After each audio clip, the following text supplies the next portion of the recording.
ஒரு யுத்த களத்துல இருக்கிறோம். நம்முடைய யுத்தம் மனுஷங்களோட அல்ல. நம்ம யுத்தம் மாம்சத்தோடும் ரத்தத்தோடும் அல்ல, வேத்தனங்களோடும் அதிகாரங்களோடும்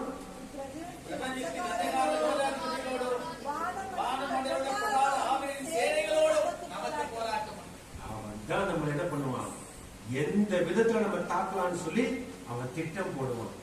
முதல் வானம், இரண்டாம் வானம், மூணாவது வானம். முதல் வானம் இந்த வான மண்டலம், இரண்டாவது வானம் இந்த பொல்லாத ஆவிகள் இருக்கிற இரண்டாவது மண்டலம், மூன்றாவது வானம் தேவன் இருக்கிற வானம். பவுல் சொன்னார் இல்லையா, கர்த்தரை மூன்றாவது வானம் வரைக்கும் கொண்டு போனார். அது கர்த்தர் இருக்கிற இடம். இரண்டாவது வானம் வான மண்டல பொல்லாத, அடுத்த வானம் நம்ம பார்க்கிற வானம். சோ இந்த பட்டயத்தை நீங்க கையில பிடிங்க. என்ன சூழ்நிலை வந்தாலும் நீங்க தனியா இருக்காதீங்க, டீமா, குழுவா. அதான் எப்பயுமே சொல்லுவேன், family prayer is that important. If you have a regular family prayer, உங்க வீட்டுல உங்க வாழ்க்கையில குடும்ப ஜெபம் இருந்தா உங்களுக்கு, நீங்க எப்படி இருக்கீங்க, குடும்பமா என்ன பண்றீங்க, உங்க ஷீல்ட பிடிக்கிறீங்க.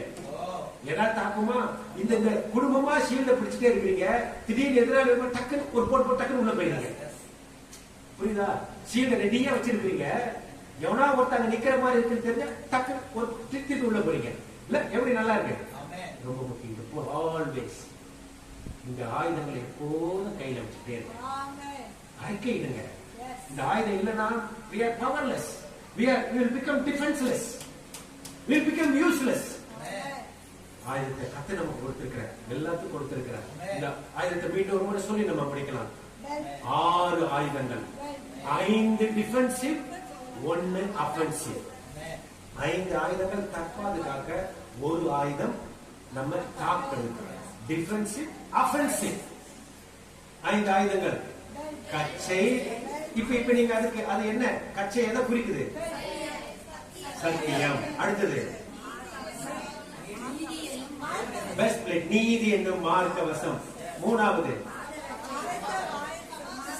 சமாதானத்தின் சுவிசேஷத்தை ஆயத்தம் என்னும் பாதரசை. நாலாவது விசுவாசம் என்னும் கேடகம். அஞ்சாவது தலைசீரா.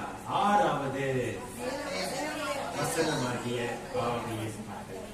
இந்த பட்டை, இந்த தேவனுடைய ஆயுதத்தை நம்ம கையில கொடுத்திருக்கிறாங்க. சும்மா வீட்டுல வச்சிடாதீங்க, பீரோல வச்சு பூட்டி வச்சிடாதீங்க, வேற எங்கேயும் வச்சிடாதீங்க. இதை நம்ம உபயோகப்படுத்தினாதான் ஜெயம். பார்த்துக்கிட்டே இருப்பான், எதை கழட்டி வைக்கிறான் அப்படின்னு சொல்லி அங்கதான் நம்மளை தாக்குவான். இன்றைக்கு ஆண்டவர் உங்களை வெற்றி கலைத்திருக்கிறார்.